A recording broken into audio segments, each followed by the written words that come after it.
Faces of Philanthropy is a series highlighting young philanthropists of color who give back and who do amazing work in their communities.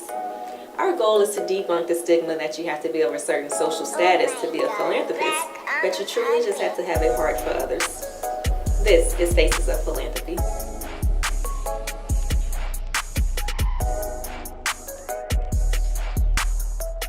I am so excited to be here today for our first episode of Faces of Philanthropy, where we're engaging young people of color who identify as philanthropists who are doing amazing work in their communities. So tonight we have Miss Tamara Whiting. Why don't you go ahead and introduce yourself, tell us about your work. Well, hi everyone, my name is Tamara Whiting, and I am the founder of an organization called SisterFriend. SisterFriend is a nonprofit organization based right here in Pittsburgh that is dedicated to helping everyone manage their menstrual cycles effectively and with dignity. Nice. Yeah. So a part of our campaign is really to redefine the way that people think about philanthropy. So our goal is to change the narrative, change the face of philanthropy and redefine it. So we're taking on this big challenge to define philanthropy as the art of having a heart for others. And so your art of philanthropy is very unique to you, which I love it. It's a great mission. Tell us how you define philanthropy. Well, my definition really lies in being able to meet people where they're at, whether that's homeless, whether they're underprivileged or low income, but really making sure they have access to the resources that they need. So how did you get involved with this work? Years ago, I worked at a homeless shelter here in town called Bethlehem Haven, and I was an independent contractor. And through that work, I was able to basically read case studies or case loads of people, and every person that I read, it actually became real. So I was reading about people that may have became homeless based upon mental illness. It could have been drug abuse. It could have been domestic violence. It could have been I just lost my job, which made it very real for me to say, you know what, homelessness is something that affects everybody, no matter what your circumstances are. So you could be someone that has a lot of money. You could be somebody that started off with no money and still end up in the same situation of being homeless. Menstrual issues really became my thing because I spent a lot of time downstairs in the clinic area, and I became friends with the doctors, but also became friends with the people that were there to get services. And throughout the conversations that I was having, I learned that menstrual hygiene products were one of the number one things that did not get donated. Oh, wow. And they didn't get donated because no one ever talks about periods. Wow. So, it's a taboo subject. It's not a sexy subject. So if you don't talk about an issue, most of the time people are not going to address the issue. Right. So that's why SisterFriend is really not only to provide menstrual hygiene products, but really to push the agenda of talking about it, making it normal or normalizing it in all facets of life. Nice. That's awesome work. And like you said, it's very much needed, just in our community. So good job. Great work. Hey. So is that the moment that you knew that you were a philanthropist, or when did you, determine that, hey, I am a philanthropist? I guess I never really thought about it in those terms. I think a lot of times people just do good work. They just want to help people, and they don't really realize that there's a title attached to that. And I think I started this journey very young. I mean, I can remember bringing neighborhood kids, on my porch to have school, and in a way, that's giving back. Yes. Or all through high school when you join different organizations and you do the pizza drive to raise money, or when you're in college and you join all these different organizations and you say, I'm going to make a difference within my college community. Yes. To the point when you're an adult and you're actually joining organizations that are service-oriented organizations, whether it's a sorority or the junior league or whatever. Right.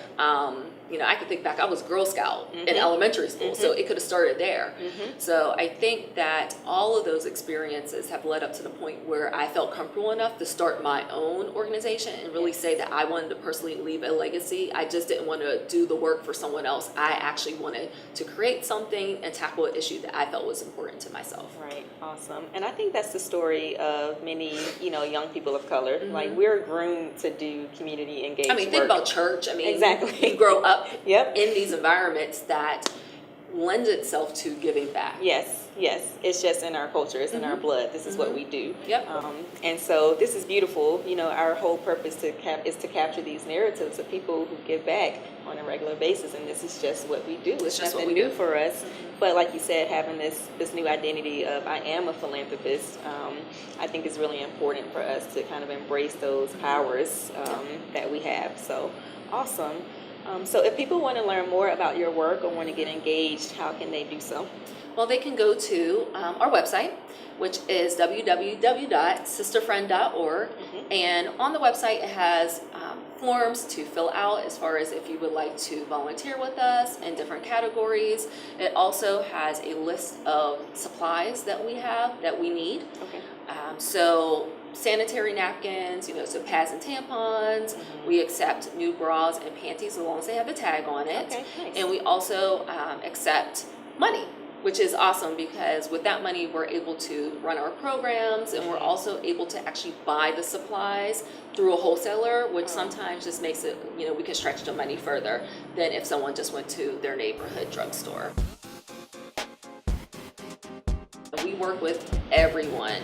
We have youth groups that come, we have individuals that come, we have men that come.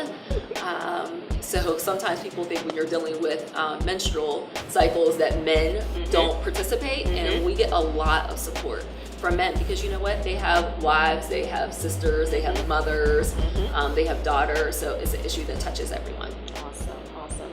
So if we're talking to a young person, a college student, what do you tell them? They want to get involved, or they want to, they're asking themselves, how can I be a philanthropist, or how can I find my, community that matters to me? What advice do you have for them? I would ask them to just think about what are the issues that they wish to change in the world. So if you were sitting back and you said, you know what, I really want to change this, or I want to change that, what are those issues? Maybe write them down. And then from there, do some research about what kind of organizations are already out there, because you may be able just to support one of those organizations, because all organizations need support. They all need volunteers, and they all need money. So you can, give back that way. Or if you don't see anything that fits those categories, don't be afraid to start it yourself, because it only takes one person to make a difference. And I think sometimes, especially younger people may feel like they don't have the capabilities to make a difference because, I'm only one person. But, Oprah was only one person. Yep. Steve Jobs was only one person. All these people, you're just one person that said, I'm going to tackle this issue. I'm one person. So that's all it really takes. And your excitement and your passion will show through, and other people will be attracted to that, and they'll want to help you. Absolutely. So that would be my advice. Absolutely. Be the one. One of my favorite quotes is, it only takes one look, one smile, one touch, and one conversation to touch and to touch and change the life of another person. So be the one. Yep. So this has been so much fun. Yes, it has. I am happy that you came and that we were able to learn more about SisterFriend and the great work that you're doing. So again, thank you so much. No, thank you for having me. Thank you for your time, first of all, and thank you for the work that you do, the very meaningful work that you do. So my name is Tamara Whiting. I am a Hulu binge watcher. I am a community service leader, menstrual activist, but more importantly, I am a philanthropist. Awesome. Thank you again. If you are interested in learning more about our campaign, the Redefine Philanthropy campaign, please visit us online at www.redefinephilanthropy.org. We are always accepting stories, and we want to hear from you. You can follow us on social media at Tools to Give. Once again, redefinephilanthropy.org.